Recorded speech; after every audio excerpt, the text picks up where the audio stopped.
ए master भैया कौनो भाग बेचारा माई के दर्शन के प्यासा रहा, हाथ गोर से बस रहा बेचारा, सोचत बाकी कैसे माई के दर्शन हुई उतने ऊंचे बसल बाड़ी। काले ये माई इतना ऊंचे बसल बाड़ू आ कैसे तोहर दर्शन करिए माई, हम तो वहू लायक हम ना के ले बाड़ू के हम चढ़ के आ जाए। भाग माई से दिल से कहले का जो हिलाए तो हारी डा गरियाए जानानी, जो हिलाए तो हारी डा गरियाए जानानी, दे दादा रसानावा हे अम्बे।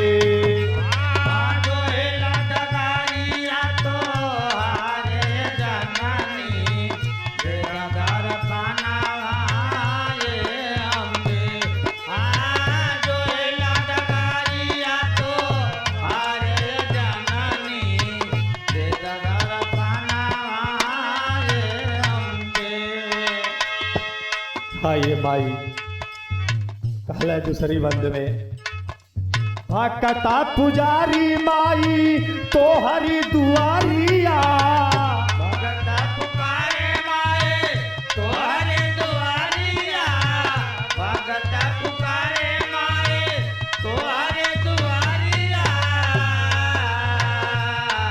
अपने भक्तन पर माई फेर ये नजारिया,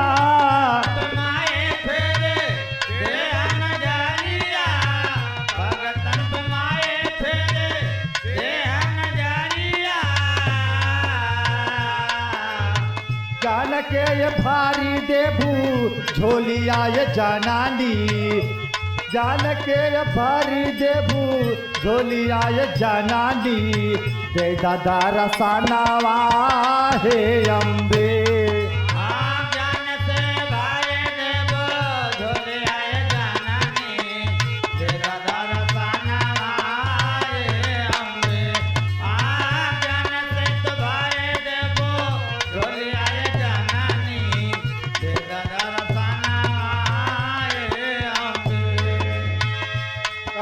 जलाई माई फूल चढ़ाई, जलाए माए फूल चढ़ाए, जलाए माए फूल चढ़ाए। नैया के पार करा कोई बुलावाई, नैया के पार करा कोई बुला ले, नैया के पार करा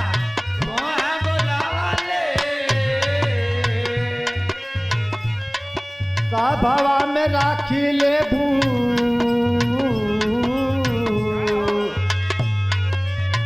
भवा में राखी ले भू पगरिया ये जानानी, दे दादा रसानावा हे अम्बे।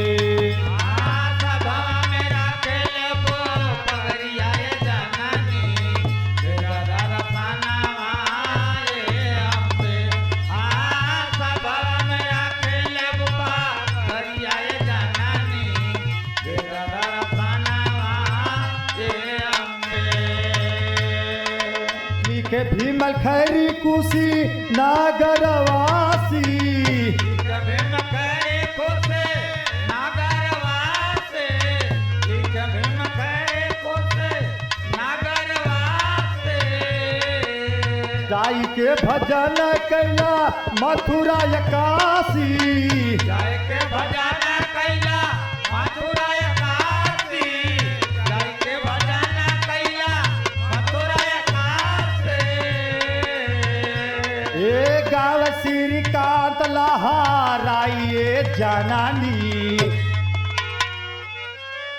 गाँव श्रीकांत लहराइए जानानी, दे दादा रसानावा ए अम्बे।